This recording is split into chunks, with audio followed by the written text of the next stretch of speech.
양식을 찾아서 멀리 애굽 땅까지 찾아온 야곱의 아들들, 그 요셉의 형들입니다. 요셉의 형들과 요셉이요 드디어 만나는 장면입니다.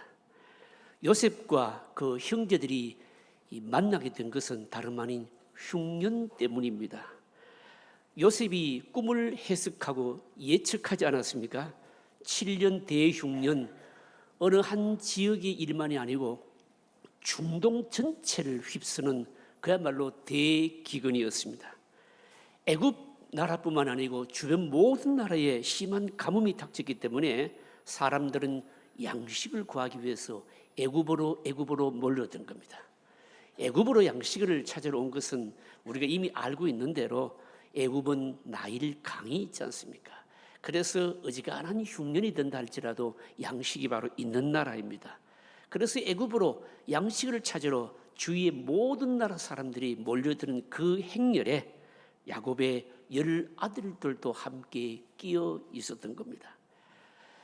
요셉은요, 꿈에도 이룰 수 없는 형들을 바로 눈앞에서 보게 됩니다. 요셉은 형들을 알아보았지만 형들은 지금 요셉을 알아보지를 못합니다. 왜냐하면 20년의 세월이 흘러버렸고요, 20년 동안 요셉은 많이 변해 있었기 때문입니다. 또 형들이요, 이 요셉을 팔아버렸는데 자기들이 팔아낸 이 동생이 애굽의 총리가 되어 있을 것이다. 이거는 꿈에도 상상할 수 없는 일 아니겠습니까? 이런 상황 가운데서 애굽의 총리가 된 요셉이요, 자신을 팔아먹은 형들을 만나게 됩니다. 여러분 한번 좀 생각해 보십시오. 상상해 보십시오. 어떻게 만나면 됩니까? 껴안고 울어야 됩니까? 보복을 해야 됩니까? 얼마나 난감하겠습니까, 여러분요? 울 수도 없고 그렇다고 해서 말입니다, 보복할 수 있는 일도 아닙니다.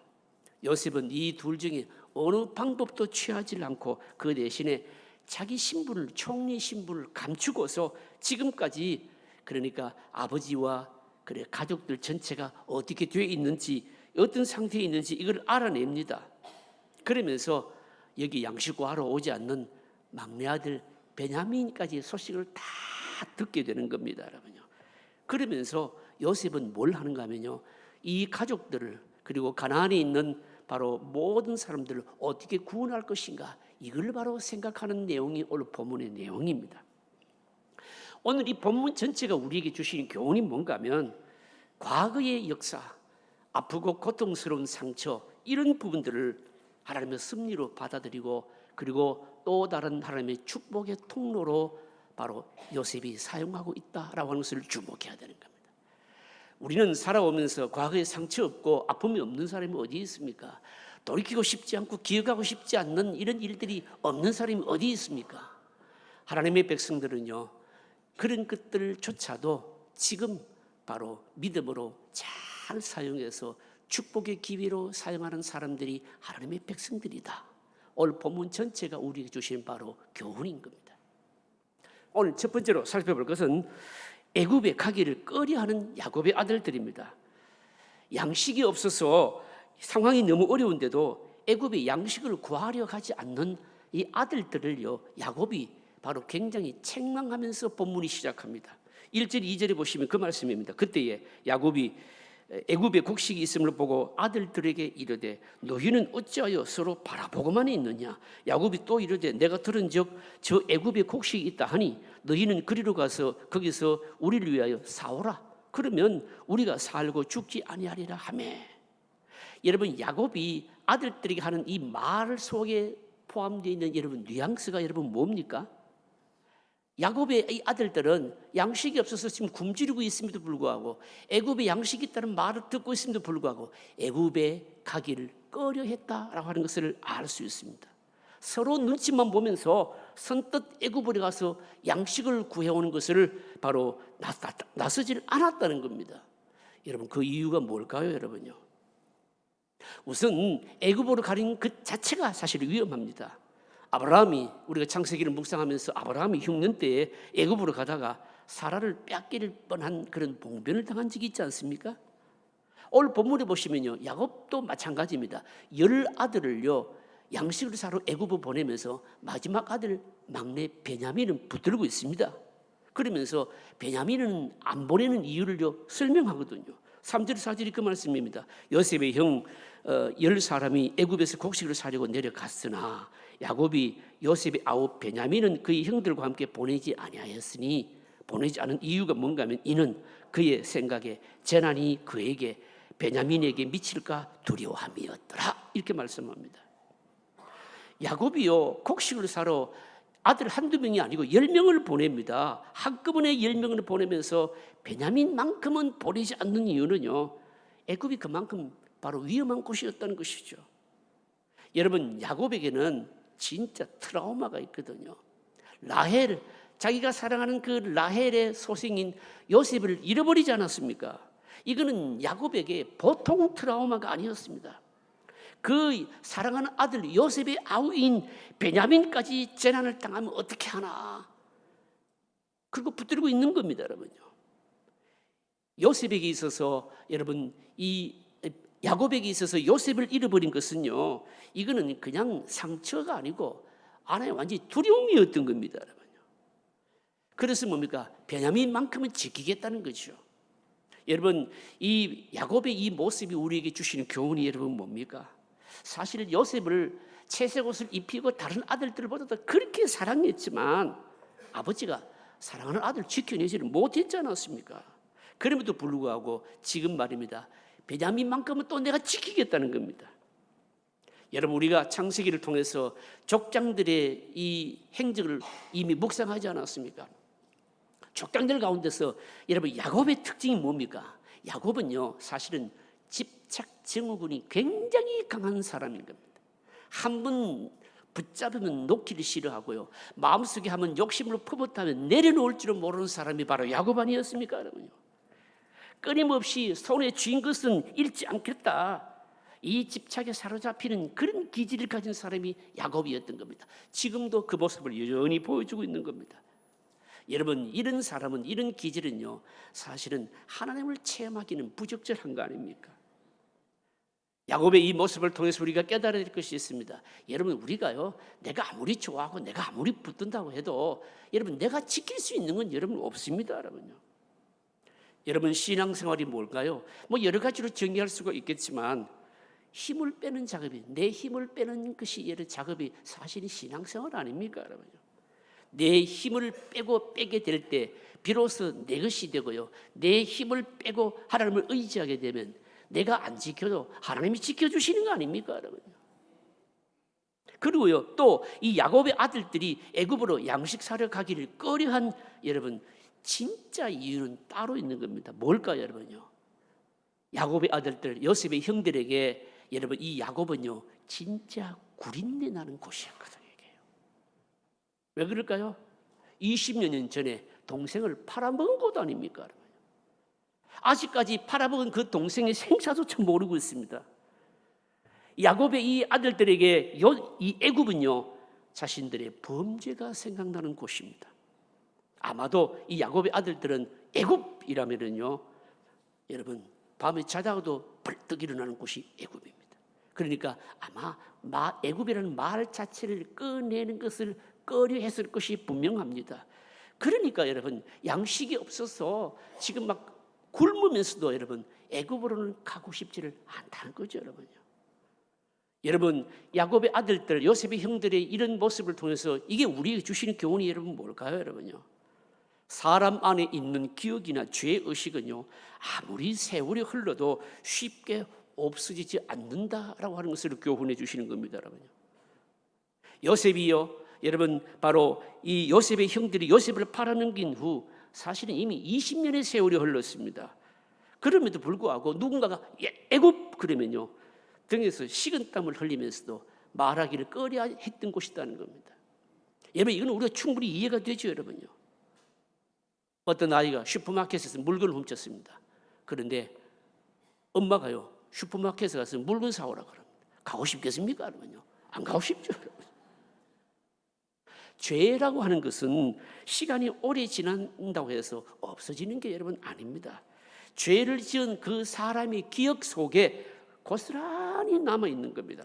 그래서 죄를 지었던 곳, 죄를 지었던 비슷한 상황이 나에게 닥치게 되면요, 그 죄가 막 살아나기 시작하는 겁니다. 결국 죄라고 하는 것은 여러분 묻어둔다고 해서 해결되는 것이 아니라는 거죠, 여러분. 사랑하는 성도님 여러분, 우리는 이 말씀을 좀 적용해야 됩니다, 여러분요. 우리가 살아가면서 훗날에 기억해도 아름답게 떠올릴 수 있는 일들을 하면서 살아야 된다는 교훈이죠. 다른 사람을 공경에 빠뜨리거나 손해를 입히는 일들이요, 여러분 그때는 잊어버릴지 모르지만 언젠가는 또 되살아나고요, 그리고 그것이 내게로 다시 돌아오게 되어 있는 겁니다. 좋지 않는 추억들이 되살아나서 후회하는 것이 아닌 바로 추억할수록 아름다운 일들이 많은 그런 삶을 사람들이 바로 하나님의 백성들의 삶이라는 거죠, 여러분. 사랑하는 성도님 여러분, 하나님 앞에서나 양심적으로나 그리낌이 없는 삶을 살기를 경주하시기를 바랍니다, 여러분요. 지난 날의 일이요, 오늘 나의 발목을 잡지 않도록 사는 것이 뭘까요? 하나님의 백성들의 믿음의 삶인 겁니다. 오늘 둘째로 생각할 것은요, 요셉 앞에 머리를 숙이는 바로 요셉의 형들입니다. 요셉의 형들이 그렇게 가기 싫은 애굽에 드디어 도착했습니다. 애굽의 총리인 요셉 앞에 머리를 숙여서 절을 하는 모습을 한번 보겠습니다. 6절 7절입니다. 여러분 6절 7절 같이 읽으실까요? 같이 했습니다. 때에 요셉이 나라의 총리로서 그 땅 모든 백성에게 곡식을 팔더니 요셉의 형들이 와서 그 앞에서 요셉이 보고 형들인 줄을 아나 모르는 체하고 음한 소리로 그들에게 말하여 이르되 너희가 어디서 왔느냐? 그들이 이르되 곡물을 사려고 가나안에서 왔나이다. 요셉은요, 지금 자기 앞에 엎드린 이들이 형들인 줄 아는데 형들은 지금 전혀 모른다는 겁니다. 그리고 머리를 조아리고 있는데, 여러분 이 머리를 조아리는 이 모습이요, 여기 한 번만이 아니고 계속 반복해서 나옵니다. 43장 26절에도 보시면요, 요셉이 집으로 오매 그들이 그 집으로 들어가서 그 예물을 그에게 드리고 땅에 엎드려 절하니.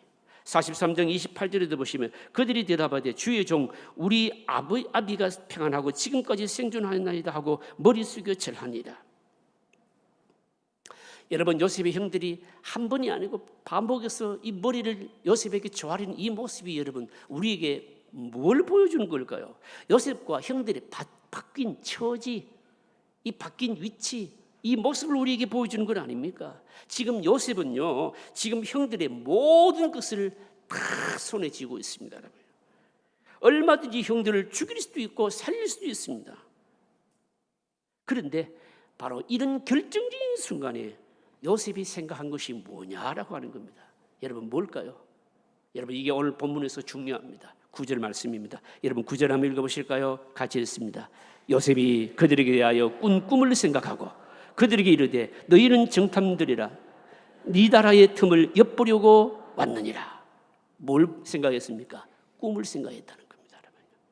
결정적인 순간에 말하자면 하나님께서 자기에게 주신 계시, 꿈을 통해서 주신 하나님의 비전, 말씀을 생각했다는 겁니다. 여러분 요셉이 과거에 꾼 꿈이 뭡니까? 형들과 함께 곡식단을 베는데 자기 곡식단은 서 있고요, 형들의 여러분 곡식단이 일어서서 절하는 꿈 아닙니까?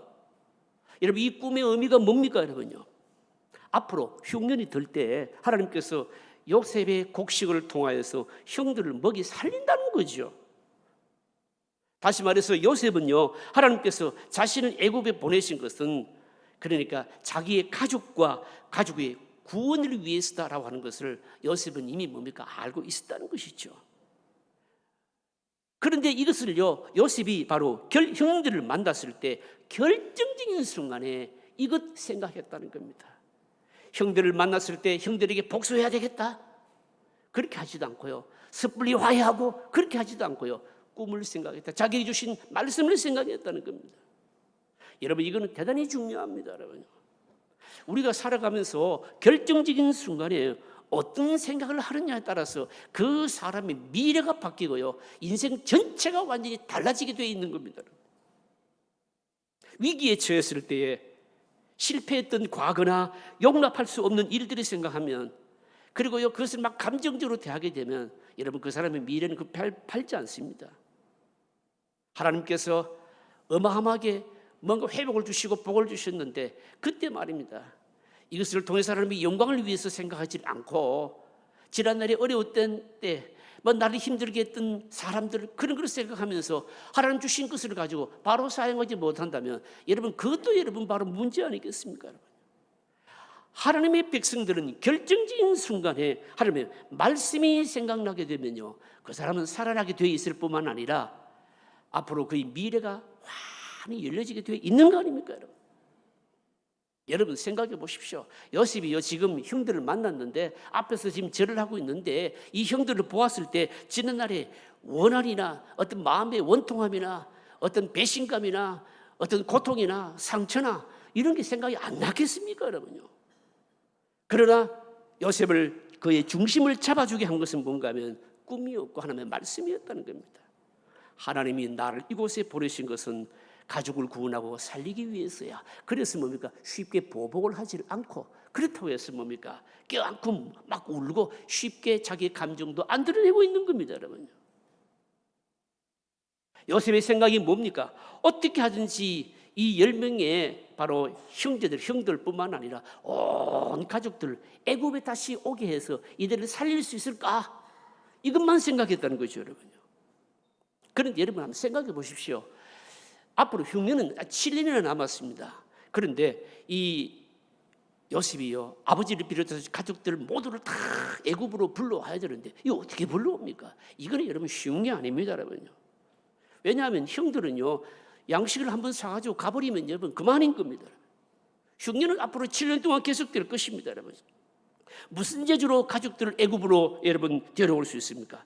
만약에 지금 이 시점에서 요셉이요 자기 감정을 드러내거나 자기가 총이다 요셉이다라고 신분을 드러내버리면은 형들이 어떻게 할까요?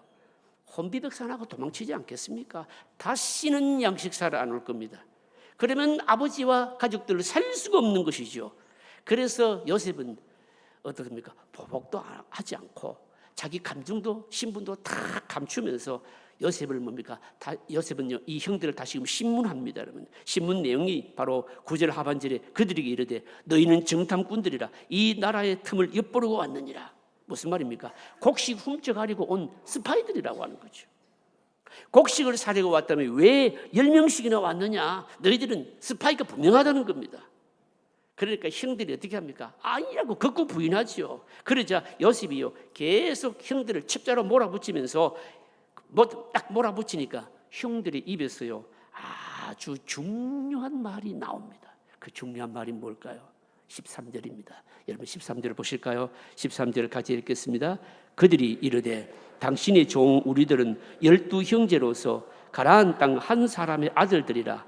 막내 아들은 오늘 아버지와 함께 있고 또 하나는 없어졌나이다. 여러분 이 말씀 어떻게 생각하십니까 여러분요? 자신들이 스파이가 아니다, 정탐이 아니다 입증하려고 사실 있는 그대로 딱 얘기를 하는데 하는 말이 뭔가 하면 원래 우리 형제는 12이었는데 그 중에 하나는 없어지기는 뭘 없어졌습니까? 자기가 팔아먹었죠 여러분.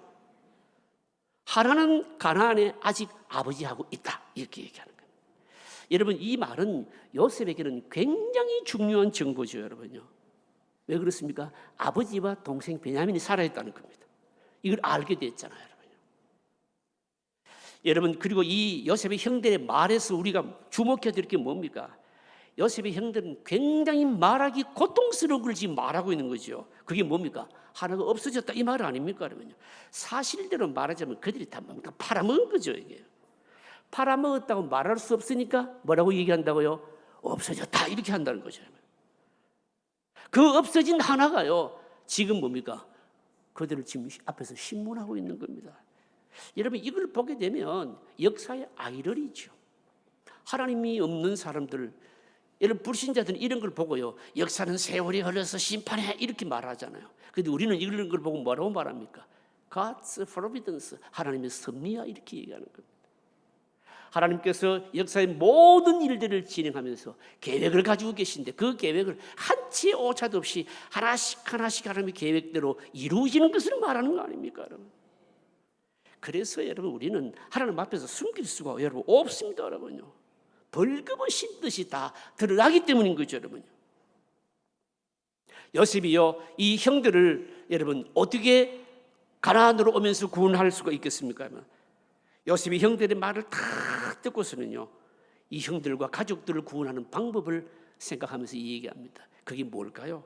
여러분 14절부터 16절까지인데 오늘 읽지를 않아서 우리 한번 좀 길지만 같이 읽도록 하겠습니다. 14절부터 16절 같이 읽으실까요? 요셉이 그들에게 이르되 내가 너희에게 이르기를 너희는 정탐꾼들이라 한 말이 이것이니라. 너희는 이같이 하여 너희 진실함을 증명할 것이라. 바로의 생명으로 맹세하노니 너희 막내 아우가 여기 오지 아니하면 너희가 여기서 나가지 못하리라. 너희 중 하나를 보내어 너희 아우를 데려오게 하고 너희는 같이 있으라. 내가 너희의 말을 시험하여 너희 중에 진실이 있는지 보리라. 바로의 생명으로 맹세하노니 그리하지 않으면 너희는 과연 정탐꾼이니라 하고. 요셉의 말이 뭡니까? 요셉의 작전이 뭡니까? 말째 아우를 동생을 데려오라는 겁니다. 그러면 너희들이 진짜 정탐이 스파이가 아니라는 걸 인정하겠다는 겁니다. 요셉의 여러분 작전이 뭡니까? 베냐민이 오게 되면 누가 올까요? 아버지 야곱이 반드시 옵니다. 아버지가 오면 누가 올까요? 식구들이 다 온다는 거죠. 그래서 요셉은 말째 동생을 데려오라 하면서 그때까지 형들을 한 사람만 보내고 다 잡아놓겠다는 겁니다. 요셉의 목적이 뭡니까? 어떻게 해서든지 남은 가족들을 안전하게 애굽으로 와서 이 흉년을 피하게 하는 겁니다. 무슨 말씀입니까 이게요? 지난날에 그 형들을 보았을 때 이 북받쳐오르는 감정이나 보복하고 싶은 마음이나 얼마나 많겠습니까? 다 접어두고 지난날의 모든 역사를 바로 이들을 구원하는 데 사용하겠다. 그렇게 하고 있잖아요, 여러분요.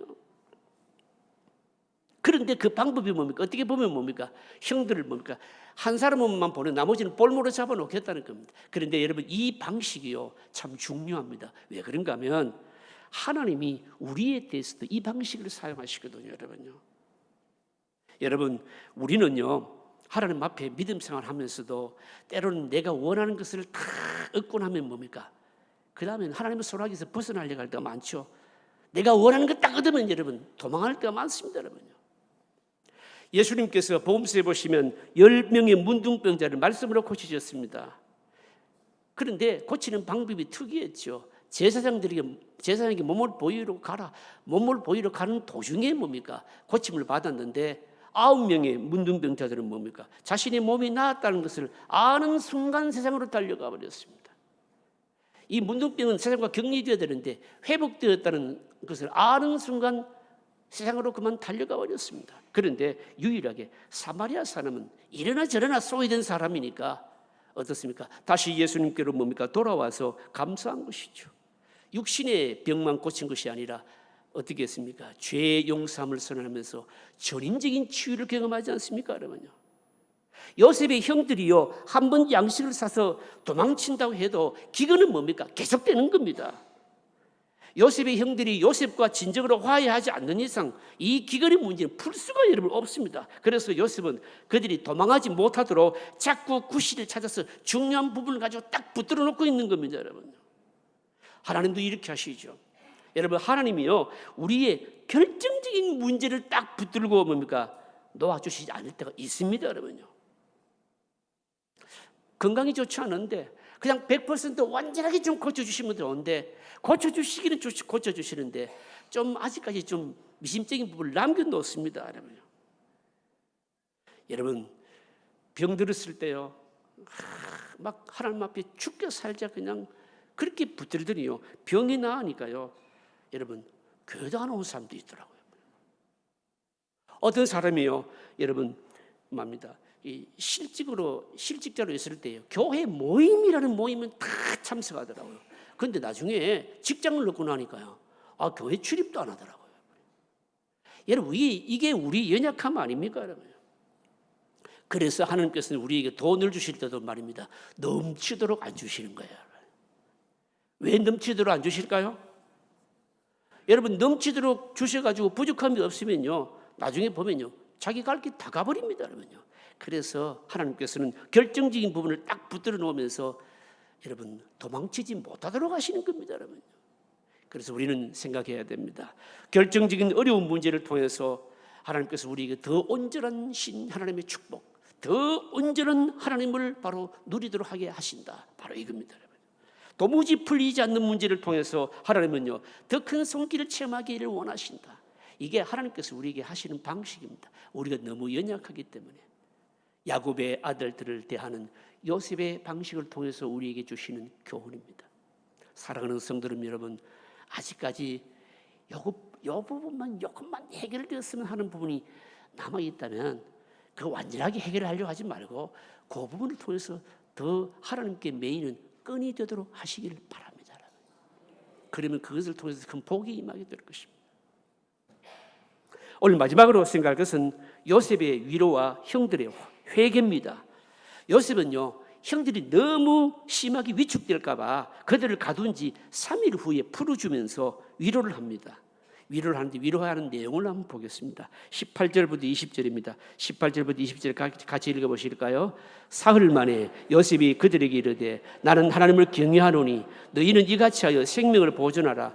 너희가 확실한 자들이면 너희 형제 중 한 사람만 그 옥에 갇히고 너희는 곡식을 가지고 가서 너희 집안에 굶주림을 구하고 너희 막내 아우를 내게로 데리고 오라. 그러면 너희 말이 진실함이 되고 너희가 죽지 아니하리라 하니 그들이 그대로 하니라. 형들에게 실마리를 보여줍니다. 실마리가 뭡니까? 요셉이요, 자기도 하나님 경외한다는 겁니다. 여러분, 이 말은요, 요셉의 형들에게는요 정말 어두움 가운데 빛과 같은 말씀인 겁니다. 여러분요, 조금 전까지 바로 이름으로 맹세한다고 그랬잖아요. 그러니 이번에는 하나님을 경외한다는 겁니다. 이 말은 너희가 진짜 하나님을 경외한다면 겁낼 것 없다, 사실은 이 뜻이거든요. 원래는 이들을 모두를 다 가둬놓고 한 명만 양식을 가지고 아버지에게 가서 말지 아우를 데려오라 했는데 이제는 뭡니까? 거꾸로 합니다. 어떻게 합니까? 한 명만 붙들어 놓고 9명을 보내는 겁니다. 왜 이래 할까요, 여러분요? 왜 이렇게 하는가 하면 여러분, 한 명이 양식 가져가봤자 얼마나 가져가겠습니까? 9명이 가면 많이 가져가지 않겠습니까, 여러분? 그래서 한 명을 붙들어 놓고 9명을 보내주는데 그 붙들린 한 명은요, 그들이 다시 오지 않으면요 안 되게 만드는 뭡니까? 일종의 인질 같은 것이었습니다. 여러분, 이쯤 되면요 요셉의 형들이 뭘 생각할까요? 안 그래도 양식 사러 오기 애굽이 구린내나는 곳이었고 오기 싫었는데 이 일이 막 한 사람이 인질로 잡히고 이 정도로 되니까 뭡니까? 자신들 안에 있는 뭡니까? 진짜 고백이 나오게 된 겁니다. 한번 보실까요? 21절 22절입니다. 21절 22절 같이 읽습니다. 그들이 서로 말하되 우리가 아우의 일로 말미암아 범죄하였도다. 그가 우리에게 애걸할 때에 그 마음의 괴로움을 보고도 듣지 아니하였으므로 이 괴로움이 우리에게 임하도다. 르우벤이 그들에게 대답하여 이르되 내가 너희에게 그 아이에 대하여 죄를 짓지 말라고 하지 아니하였더냐. 그래도 너희가 듣지 아니하였느니라. 그러므로 그의 핏값을 치르게 되었도다 하니, 여러분, 여기 중요한 말이 뭡니까? 지금 일이 꼬이고 한 명 인질로 잡혀있고 이 모든 일들이 뭡니까? 다 우리가 동생 요셉을 팔아먹고 그 핏값이라는 거예요. 핏값이라는 겁니다. 요셉을 안 그래도 살리려고 했던 르우벤이 말입니다. 이번에도 용감하게 형제들의 잘못을 뭡니까? 솔직하게 말하잖아요, 여러분. 여러분, 이게 오늘 우리에게 주시는 교훈이 여러분 뭡니까, 여러분? 우리들이 살아가면서 만나는 여러분 어려움은요, 우리의 지난날의 과거를 돌아보게 하는 역할을 한다는 거 아니겠습니까, 여러분요? 어려움이 있으면요, 그때 사람들이 뭘 생각합니까? 내가 하나님 앞에 뭘 잘못했나? 내가 하나님 앞에 뭘 어떤 짓을 했길래 뭘 잘못 살았기에 이렇게 생각하잖아요, 여러분요. 혹시 내가 죄를 지은 건 없는지, 바르게 살았는지, 어려움이 있으면 뭡니까? 그거 생각해 본다는 거죠. 그래서 여러분, 우리가 겪는 어려움은요 참 여러 가지 면에서 유익이 있는 겁니다. 어려움은 나를 돌아보게 하고 나의 삶을 건강하게 세우는 데 역할을 하는 굉장히 유익한 거죠, 여러분요. 요셉과 형제들 사이에 통역관이 있었기 때문에, 그러니까 요셉과 형들은 뭡니까? 히브리 말을 쓰지 않습니까? 지금 애굽입니다. 통역관이 있었기 때문에 요셉이 자기들의 말을 알아듣지 못할 것이라 생각했는데, 근데 실제로 요셉은 형들의 말을 다 알아듣고 있거든요. 여러분 한번 생각해 보세요. 얼마나 복받치겠습니까? 요셉이 그래서 나가서 뭡니까? 웁니다. 우는데도 불구하고 뭡니까? 극도로 감정을 자제하고 절제합니다. 24절에 보시면요, 요셉이 그들을 떠나가서 울고 다시 돌아와서 그들과 말하다가 그들 중에서 시몬을 끌어내어 그들의 눈앞에서 결박하고, 형들 앞에서는 눈물을 보이지 않습니다. 섣불리 자신의 정체를 드러내지 않습니다. 왜 이럴까요? 일단 지금 아직까지 형들을 믿을 수가 없는 겁니다. 왜 믿을 수가 없습니까? 지금 형들이 입에서 뭐 빚값이다 그러고 뭐 지난달 뭐 요셉 팔아먹을 때 그러지 말자 뭐 이런 말들 하지만 이거는 사실은 뭡니까? 아직까지 온전한 회개는 아니거든요. 그리고 또 자신의 감정을 여기서 드러내버리게 되면 하나님의 구원을 이루는데 도움이 안 된다는 것을 알았기 때문에 요셉은 극도로 감정을 지금 자제하고 있는 겁니다. 여러분, 이 요셉이 형들을 아직까지 믿지 못하는 것, 그리고 형들이요 막 빚값이다 이렇게 말하긴 하지만 이걸 우리가 어떻게 받아들여야 되겠냐라고 하는 겁니다. 요셉의 형들은요, 이게 이제 단순히 과거를 뉘우치는 정도지 아직까지 온전한 회개는 여러분 아니죠, 여러분요. 왜 그럴까요? 서로에게 막 책임을 전가하면서 말입니다. 그러고 있는 모습이기 때문에 그렇습니다. 여러분, 진정한 회개는 뭘까요? 진정한 회개는 그냥 내가 단순히 뉘우치는 것이 아니고, 여러분, 뉘우치는 그 내용에 대해서 내 삶의 방식을 바꾸고요, 가치관을 바꾸고 생각을 바꾸고 그렇게 사는 걸로 말하는 겁니다. 일이 꼬이고 어려우니까 일시적으로 뉘우치는 건 진정한 회개가 아닌 거죠. 요셉이 형들을 보면서 느낀 게 바로 이거라는 거죠, 여러분요. 사랑하는 성도 여러분, 죄에서부터 여러분 자유함을 누리시기를 바랍니다, 여러분요. 죄를 짓지 않는 게 가장 정상적인 것이죠. 죄를 짓게 되면 여러분 일단 어떻습니까? 마음의 불안함이 끊임없습니다. 그리고 길이 열리질 않습니다. 죄를 짓지를 말아야 되죠. 그런데 여러분, 우리 삶이 그렇습니까, 여러분? 우리 연약해서 죄를 짓죠. 그럼 어떻게 해야 됩니까? 죄를 지었을 때 빨리 여러분 온전하게 회개하고 생각과 삶을 바꾸고 지나가는 것이 제일 중요한 겁니다. 아울러서 우리가 교훈을 얻어야 될 것이 있습니다. 여러분, 우리의 과거가 발목 잡지 않도록 여러분 좋은 흔적 남겨야 된다는 거죠, 여러분요. 그리고요, 지난날이 이미 실패를 해버렸으면 어떻게 하는 것이 좋을까요? 빨리 지워야 된다는 것이죠. 하나님께서 딱 지워주신 것을 내가 다시 그럼 재생산할 필요가 없죠, 여러분요. 평생 미안함 속에 살지 말고 좋은 일을 하는 기쁨 속에서 살아가는 것이 이게 하나님의 백성들입니다. 누군가에게 좋은 기억 심어주고요, 떠올리면서 행복할 수 있는 이런 과거를 자꾸만 되새길 수 있는 이런 여러분 우리의 삶, 이게 하나님의 백성들의 복된 삶이라는 거죠, 여러분요. 좋은 추억을 만들어가는 것이 가장 행복한 삶을 사는 겁니다, 여러분. 말씀을 정리하겠습니다. 오늘 이 본문이 우리에게 주시는 교훈이 여러분 뭘까요? 참된 신앙을 가진 사람도 말씀대로 살지 않는 부모나 형제 사이에서 분리와 갈등을 겪을 수 있다, 여러분 이거죠, 여러분요. 이 갈등을요 하나님의 구원의 도구로 통로로 쓸 수 있어야 된다, 여러분 이겁니다. 여러분, 우리가 살아오면서 아픔이 없는 사람이 어디 있습니까, 여러분요? 원수 같은 사람 한둘이 다 있잖아요, 여러분요. 기억하고 싶지 않은 상처도 있잖아요, 여러분. 생각만 하면 여러분 뭡니까? 머리가 지끈지끈한 그런 일도 있지 않습니까, 여러분? 어떤 일이든지 간에 과거의 모든 일들 지금 다른 사람에게 축복을 할 수 있는 기회로 쓰고요, 구원을 할 수 있는 기회로 사용할 수 있다면 그게 하나님의 백성들의 삶이다, 이 우리에게 말씀합니다. 사랑하는 성도 여러분, 우리 눈에 보이는 게 전부가 아닙니다, 여러분요. 지금 요셉에게 일어나고 있는 이 모든 일들은 누가 하십니까? 하나님이 하십니다. 하나님이 배후에서 하십니다. 하나님이 내 삶을 간섭하시고 이끌어 가심을 믿으시기를 바랍니다. 좋지 않는 것들도 좋은 것으로 축복으로 바꾸시는 은혜와 역사가 저와 여러분들에게 있으시기를 주의 이름으로 축복합니다. 통성으로 기도하겠습니다.